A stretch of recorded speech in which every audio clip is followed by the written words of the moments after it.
Hello, my name is Matthew, and Steve Donahue and I are reading Kingdom Come in the month of September, and this week we read part 3.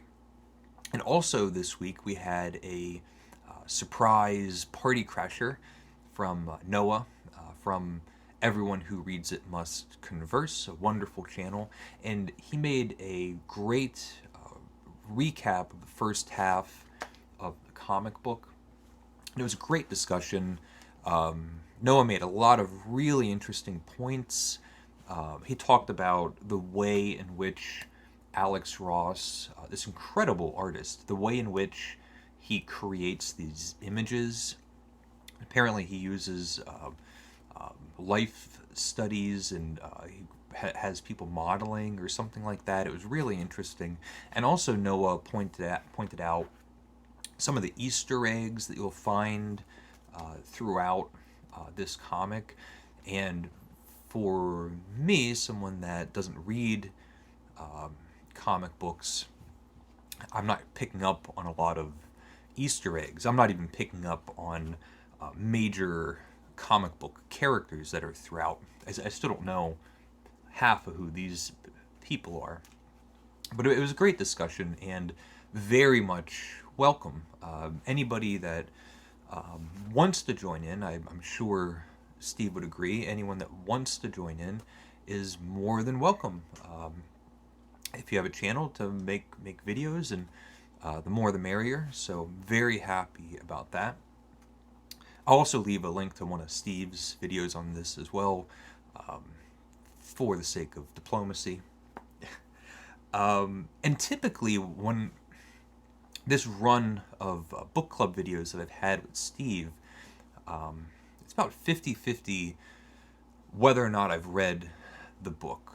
The comic books this is the third one so far. I haven't read any of them. And I give myself I have a self-imposed rule not to read ahead. I read each quarter, and I never read ahead. And so a lot of the videos that I make when I'm talking about whatever we're reading, I'm really trying to get through the plot of the story, because and also my impression of what we're reading, but not too much editorializing. I still don't know how satisfying a conclusion a story will be if I've only read the first quarter, the first half. And things that I don't really like or understand, I try to keep an open mind.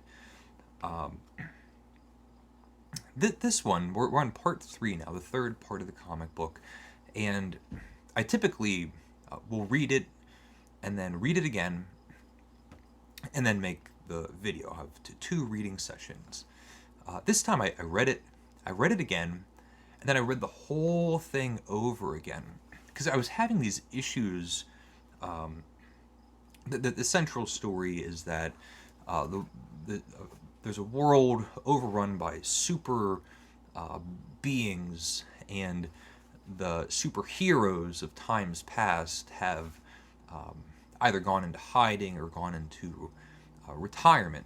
The head honcho of all of these superheroes, Superman, has also gone away into the Fortress of Solitude, and now the world is overrun by this rowdy group of super beings.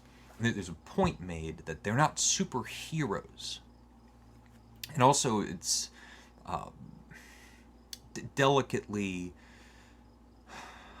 described that they're not necessarily villains either. They're just kind of relatable, typical people that don't have clear-cut ideals, and so they're very human. They're narcissistic or selfish, or lash out in really bad ways. They're inconsiderate to others or the public at large. And this whole thing is framed with a specter, who apparently is like another character in DC lore. And he finds, what's this guy's name? I always forget his name. There's this guy, and it's like a Christmas carol. and we're following this guy around. What was his name? Norman McKay. Like a purposefully forgettable name and seeming kind of forgettable character. There's Norman McKay. And I've been trying to gauge how much I like these characters. And like the Spectre is so cool. Like, look at that entrance. He's just coming through like a stained glass window in a church, and he's ethereal and foreboding, really cool. And he says, so he's like this really powerful character. He's the guy showing Norman McKay on their Christmas Carol tour all of the events that are happening in the comic book. And Norman McKay, early on, he says, but explain this to me. Because Norman McKay is going to have these visions, and the Spectre is going to follow him, and these premonitions are going to somehow have some influence on the future unfolding of these events. And we still don't know, up to part 3, we don't even know exactly what any of that means. It's still a mystery.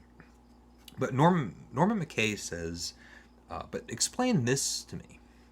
If you are, and he's talking to the Spectre, I think that's his name. If you are truly a being of great power, how is it you can find no way to avert this catastrophe? Because we're told there's like an imminent Armageddon or a Ragnarok.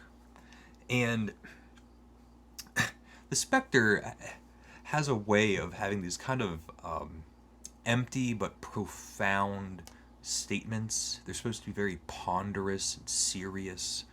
And the Spectre says, "That is not my task." And it bugged me. Early on, it bugged me about this character. And the reason is, I've worked with this person. He's saying, "That is not my task," which is the equivalent of, "That's not my job."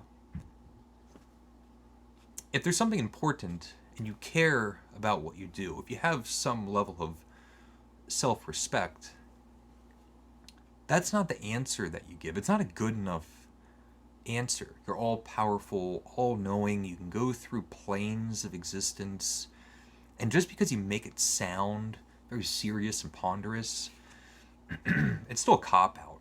It's a bad answer. Well, that's not my job. This is the guy touring around Norman McKay. It's early on. The reason I read the whole thing over again was I really had to figure out what I make of Superman. It's an ensemble cast. It's a huge cast of characters throughout this comic book, but Superman is clearly the central leading driving force. He's the main protagonist. He's the hero in the story. And that's what gets me, because he's not a hero. And so much of this story hinges on the new generation and the young generation. And that kind of old-timey, broken record saying that you hear all the time, like back in my day, old crotchety people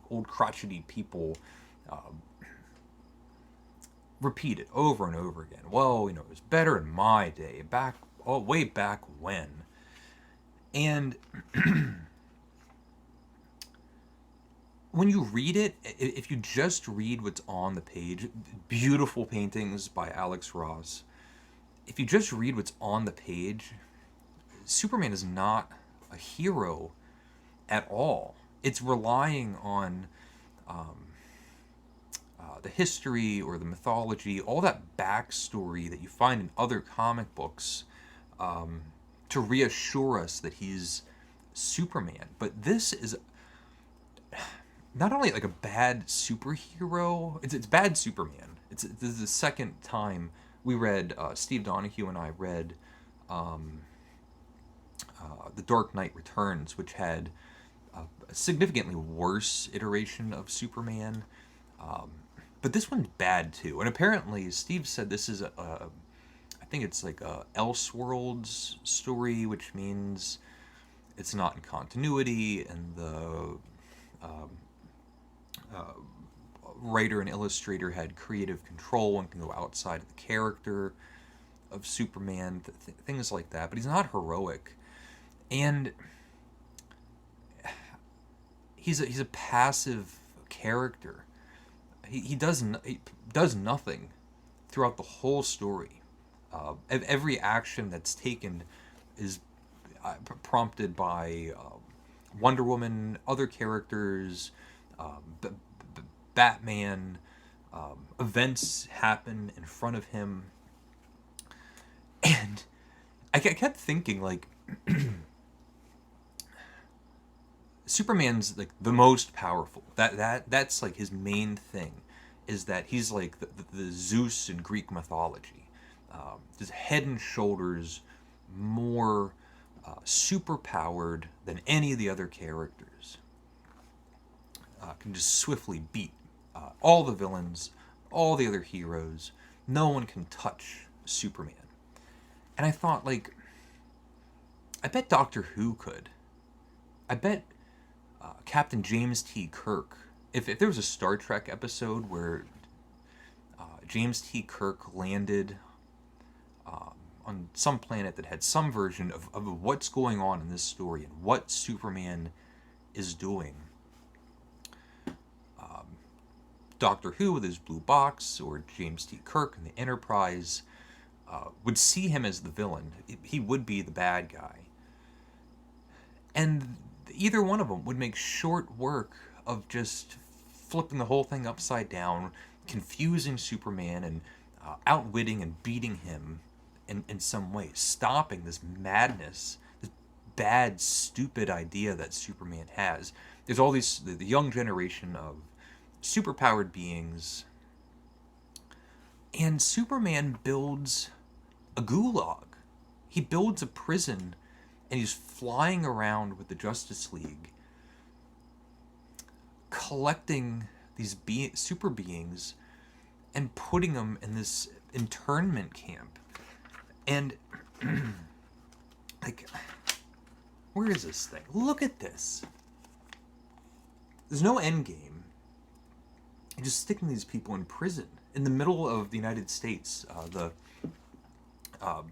nuclear wasteland of the Kansas in this story. Superman's not all that bright in this story. He's kind of dumb. He's not clever. We're told that he's more invincible now than he's ever been. Kryptonite hardly ever works on him. That was a throwaway line, I guess, to acknowledge the kryptonite, but also not however the climax is going to work out. We're not there yet. But to acknowledge kryptonite, but then not use it as a crux of the story. Like, Wonder Woman mentions a prison camp. And he goes, well, I don't know about that. And then, like, the next scene, he goes, well, I guess we're building a prison camp. And none of these characters have any personality at all. They're hardly even the rest of the Justice League. Green Lantern, like, they're in like the Emerald City, or like the Emerald spaceship. Where is it? And this is the Green Lantern's spaceship. And we just see, I'm sure I'm going to pass right over it, Superman's just at the head of the table, which is just really bad manners. He shouldn't. Green Lantern's not even at the table. I don't know if I'll be able to find it. There's wonderful, like, cosmic parts of this. There's whatever his name is, Norman McKay.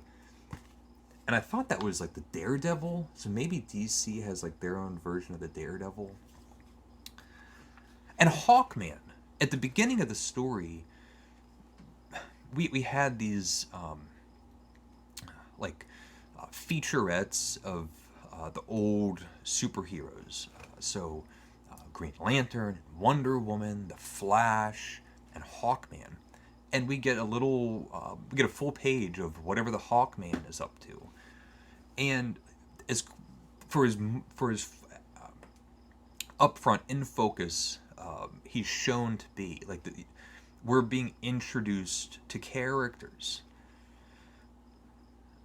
He's not used in any way for 3/4 of the book, and this is what I mean. Like without knowing how it ends, saying that it was pointless to bring up Hawkman at all now could sound foolish if Hawkman saves the whole entire thing. Hawkman saves the day. I don't see that happening. Green Lantern's like not in this story. We get hardly any great superhero moments. There's a lot of action. Alex Ross and whoever he's working with, as far as composing the panels, having the composition, the inker, all those things I don't really understand too much in comic book terms. They create really dynamic, interesting panels. The artwork is just off the charts amazing. But showing off the superhero's abilities, like for Superman, like we might see someone like blast a flamethrower on him and he's invulnerable, but no laser vision, no freeze breath. He flies around, but there's not like one of those Superman movies where someone at point blank range shoots the bullet right on his eyeball and it like bounces off and it's like a great superhero moment. There's none of that. We're just kind of told in a few lines of dialogue that it's Superman, and we have to rely on what we know about Superman. Lex Luthor, Batman is probably has the most personality in this, and he's has a lot of tension with Superman, and he's like having his own plans, which makes a lot of sense, because if Bruce Wayne or Batman, it makes so much sense that Batman has worked with Superman, because he goes like, I'm gonna have my own plan. You're gonna have a stupid plan.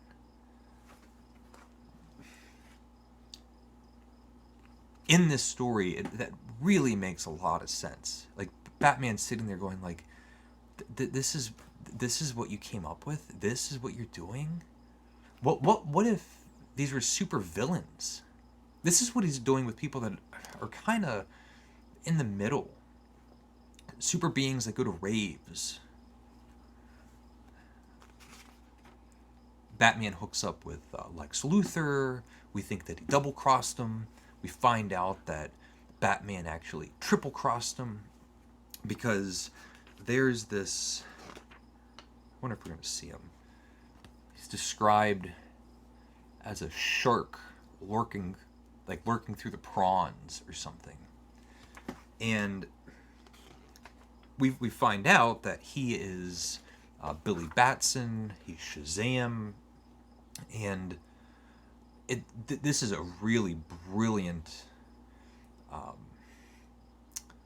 logical progress of what would happen if the superheroes of the Golden Age or Silver Age all disappeared. And so we have this young child who would say Shazam and turn into Shazam. What if he grows up? He's not Shazam for 20 years or 10 years or something, and he's an adult, and there's Shazam inside of him. Lex Luthor, the brilliant Lex Luthor, kidnaps Billy Batson and plays this long game, this incredibly psychotic, sick,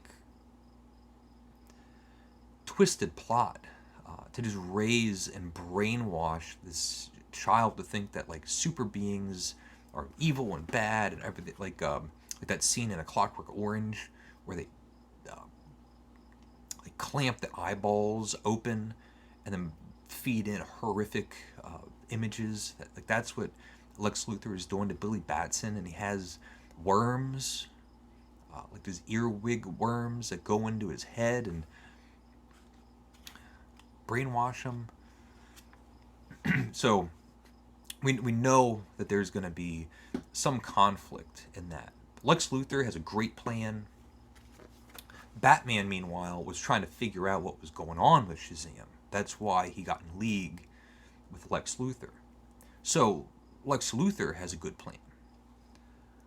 Superman, like, he doesn't know what his end game is, and he's like completely clueless throughout the whole story. The third part, the second part, the first part. There's unrest in the gulag, and they go, Superman, things aren't going well.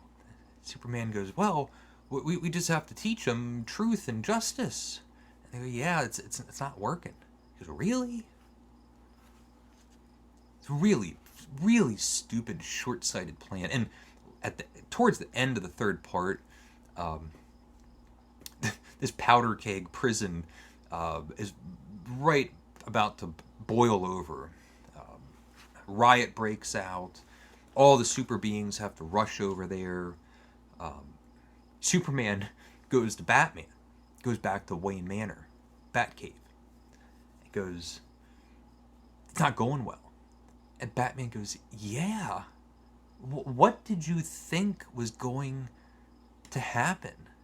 And it's almost like Superman goes like, well, what about the truth and justice? Really bad.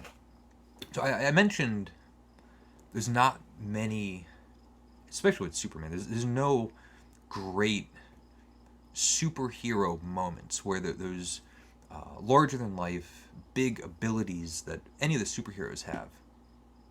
For all the beautiful artwork, for the composition, the action, these big scenes, it's bursting throughout. But actual great superhero moments, so far there's only been one. And it's The Flash. And it's incredible. It's my favorite moment. One of my favorite moment of the story so far. And so there's the Spectre, the guy that's sort of lazy with his job, following around Norman McKay, mentions, don't worry, no one can see us early on, not even Superman. And they go in front of cosmic beings and people that have passed beyond the grave, and all these different superheroes that have all sorts of different abilities. No one can see them. And the Flash, I wonder if what does it say? How does it describe it? So this is the Flash. I have overheard Flash described as a man too fast to be contained by one plane of existence. Apparently, entire strata of reality are open to him. And so Norman McKay and the Spectre are in Emerald City. They're up in the spaceship. And here's the Flash. A great panel. And you can see him turn in his head. He sees something. And Norman, the Flash rips Norman McKay out of one dimension, grabs him by his collar practically, and pulls him into like the reality dimension or whatever you call it. And they show it. Look at that. Just pulls him out of a plane of existence into a different plane of existence. And like here is like Superman, this just like dull as a doorknob personality. Well, Flash looking all cool.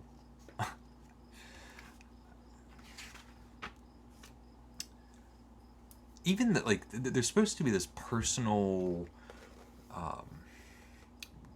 relationship story between Superman and Wonder Woman hasn't worked on me.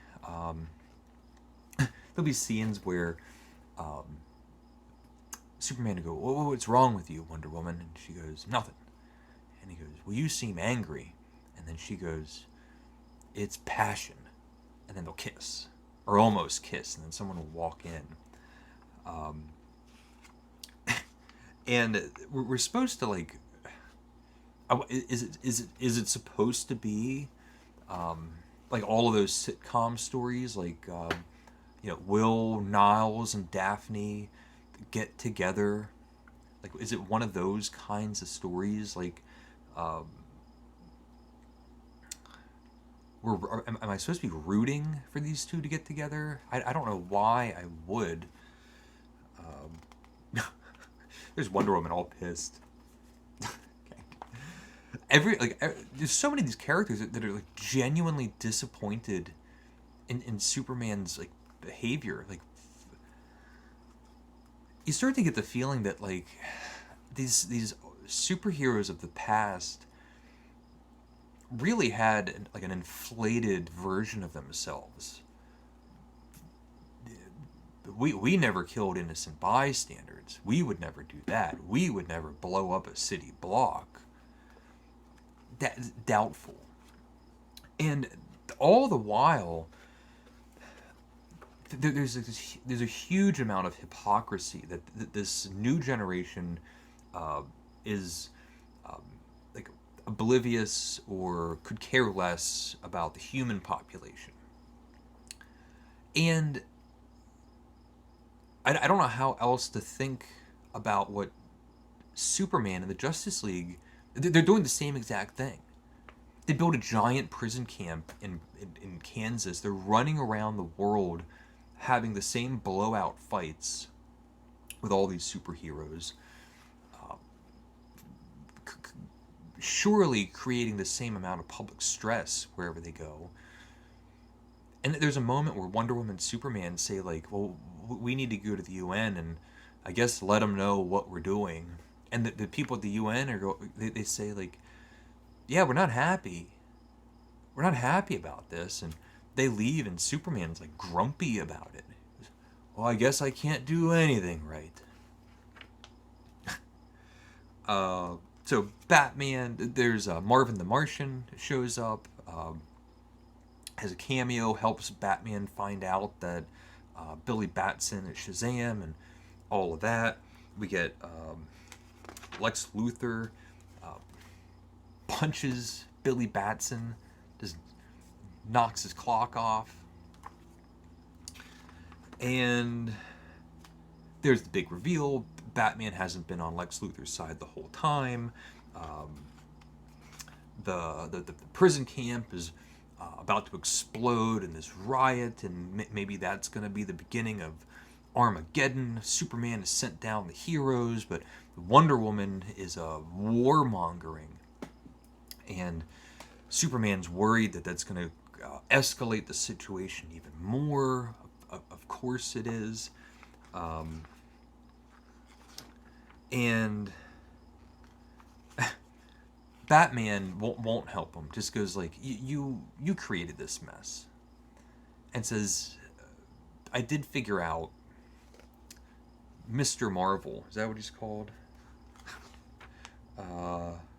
Captain Marvel, which is Shazam. He's like brainwashed by Lex Luthor, and so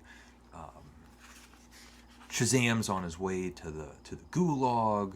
All of the prisoners want to break out. All the Justice League characters are there. There's going to be mayhem. And now Superman needs to fly as fast as he can from Gotham City over to Kansas and try to unscrew himself from this mess. And this is a good example of Superman's powers, like showing him fly really fast. That's really cool. And then Superman just gets like clocked in the air by like a energy beam. And this is a fantastic end end panel of part 3 of Shazam. And the artwork, like that lightning bolt, the way it glows off the page is amazing. And I'm wondering, like, what... So, it's really fun to read. I'm still not sure if it's a good story. How much sense does this make? Is there a clear, reasonable explanation for the motivations of any of these characters? And who am I supposed to be rooting for? Steve always says that, DC Comics is where the heroes are heroes, the villains are villains. He argues with Michael K. Vaughan. Marvel characters where they're all neurotics. And like reading this, it's not clear at all. They're all unlikable, and none of them are heroic. So I'm really looking forward to how it ends.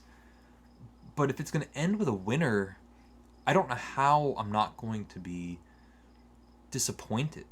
Superman's going to win at the end, and he shouldn't. Doctor Who should win. Captain James T. Kirk should win. In a single episode, not a two-parter. 31 minutes. So that's my take on part 3. A little bit more editorializing than typical, but hopefully I still kind of ran through the plot. I'm really hoping that Noah is going to follow along with us, or maybe just do a recap of the second half of the book. I'm not sure. And I'm looking forward to hearing Steve's thoughts. And what he might think about what I had to say. I'm not sure. And everybody else that's watching and reading along, please let me know what you think about what's happening in the story so far, or anything that I had to say, anything like that. So please leave a comment below if you would like. Thank you for watching, and take care.